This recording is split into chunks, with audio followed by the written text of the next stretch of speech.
Subscribe the channel and hit the bell icon for latest update. Hello friends, welcome back to फौजी के अल्फाज। आज के इस डिफेंस न्यूज़ के नेक्स्ट एपिसोड में हम बात करेंगे आज की कुछ ऐसी डिफेंस न्यूज़ के बारे में जो आपके लिए बहुत इंपॉर्टेंट है। तो चलिए शुरू करते हैं। Please follow our community on Telegram, Facebook and Instagram, link in description box.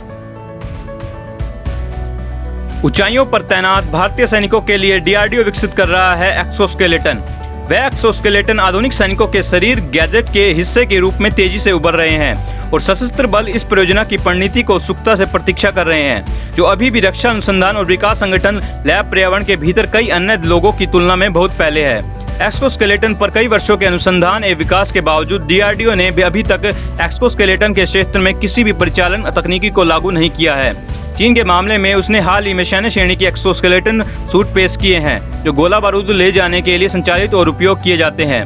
और रिपोर्ट्स ने संकेत मिलता है कि गैर संचालित एक्सोस्केलेटन सूट को एक पुराने संस्करण का उपयोग चीनी सीमा रक्षा सैनिकों द्वारा 2020 के उत्तरार्ध में आपूर्ति, वितरण, गश्त आदि जैसे कार्यों के समर्थन के लिए भी किया गया था।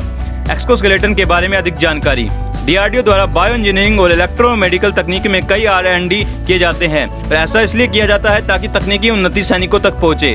एक्सोस्केलेटन को एक नियमित वर्दी या लड़ाकू गियर के ऊपर पहना जा सकता है ताकि एक सैनिक को ताकत पूरी तरह से बढ़े, और यह उन सैनिकों को सुनिश्चित करने में मदद करता है जो ऊंचाइयों वाले इलाकों में गश्त कर रहे हैं। जो लोग गियर पहनते हैं जो बर्फ में चलने में सहायता करता है। यह तब थकान और थकावट को कम करता है जिसका सामना सैनिकों को एक पतली ऑक्सीजन जलवायु में करना पड़ता है। भारतीय सैनिकों के लिए एक फ्यूचरिस्टिक तकनीकी वास्तविक नियंत्रण रेखा पर -30 से 40 डिग्री सेल्सियस तापमान में घूमने में मदद कर सकती है।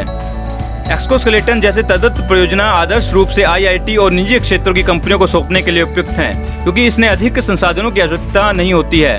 डीआरडीओ में सभी संसाधनों और जनशक्तियों का उपयोग किया जा रहा है और उनके पास सेवाओं से कोई प्रतिबंध नहीं है, इसलिए R&D को पूरा करने की कोई तात्कालिक नहीं है। एक्सोस्केलेटन का वर्तमान स्थिति क्या है? DEBEL पर इस पर R&D करने वाले नोडल लैब हैं और बायोमेडिकल, बायोमैकेनिक्स, एक्सोस्केलेटल और कंट्रोल सिस्टम के विषयों में आंतरिक विशेषताओं का उपयोग कर रही है। चीन के साथ तनाव के बीच भारतीय सेना भविष्य के टैंक की तलाश क्यों कर रही है? भारत और चीन के बीच नियंत्रण रेखा पर तनाव के बीच हिमालय में भारत के भीषण टैंक तैनात किए जाने के लगभग 1 साल बाद रक्षा मंत्रालय द्वारा जारी सूचना के लिए अनुरोध के अनुसार भारतीय सेना नई खरीद की तलाश कर रही है। चरणबद्ध तरीके से फ्यूचर रेडी कॉम्बैट व्हीकल के लिए फ्यूचर टैंक प्लेटफॉर्म का निर्माण। सेना का इरादा 2030 तक फ्यूचर टैंक के शामिल करने का है। भारतीय सेना निवादिदा के लिए विदेशी लेने वाले की मांग की है और रणनीतिक साझेदारी मार्ग के तहत टैंकों की खरीद की योजना बना रही है। RFI का कहना है कि उभरते भविष्य के खतरे के स्पेक्ट्रम और तकनीकी प्रगति के अनुसार भारतीय सेना का इरादा विभिन्न इलाकों में संचालित करने के लिए एक नया अत्याधुनिक प्रौद्योगिकी सक्षम टैंक शामिल करना है, संघर्ष के वर्तमान और भविष्य के स्पेक्ट्रम में है। RFI स्पष्ट रूप से कहता है कि सरकार ने केवल विदेशी OIM से प्रतिक्रियाएं आमंत्रित की हैं, जिससे उपकरण का अंतिम उपयोग भारतीय सेना है। प्रतिक्रिया की प्राप्ति में की स्वीकृति की अंतिम तिथि 15 सितंबर निर्धारित की गई है। सेना का एक आधुनिक युद्धक टैंक प्लेटफॉर्म की तलाश कर रही है जो न केवल बेहतर है बल्कि आला प्रौद्योगिकी शामिल करता है, यानी आर्टिफिशियल इंटेलिजेंस, सी थ्रू कवच के साथ साथ नेटवर्क केंद्रित वातावरण में काम करने की क्षमता भी शामिल है। नए टैंकों को वास्तविक समय की जागरूकता, सभी इलाकों की चपलता और उच्च गतिशीलता, सटीक घातक मारक क्षमता और प्रौद्योगिकियों के उपयोग के साथ बहुस्तरीय सुरक्षा में दिन और रात निरंतर संचालन में होना आवश्यक है। युद्धक टैंक की जरूरत है ताकि थर्मल नाइट फाइटिंग के साथ उच्च पहचान और पहचान रेंज हो और एंटी थर्मल और लेजर क्षमता वाले स्मोक डिस्चार्ज के साथ लो ऑन टारगेट क्षमता हो। सेना चाहती है कि युद्धक टैंक में न्यूनतम हस्तक्षेप और सागाई के समय के साथ ऑटो लैंडिंग प्रदान करने के लिए एक लैंडिंग सिस्टम हो।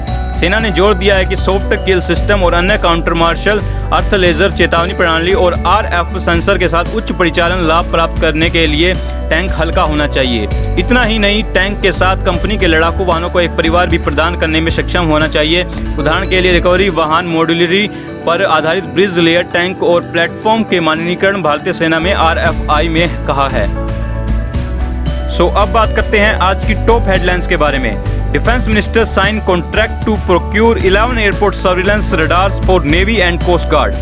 A mega boost for private ship builders Larsen and Toubro. Center approved rupees 50,000 crore project to build 6 submarines. With haphazard equipment planning, Indian Army could be using 5 different tank types soon.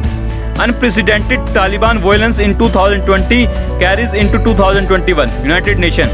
Al-Qaeda leader Ayman al-Zawahiri may be in border region of Afghanistan and Pakistan. UN report.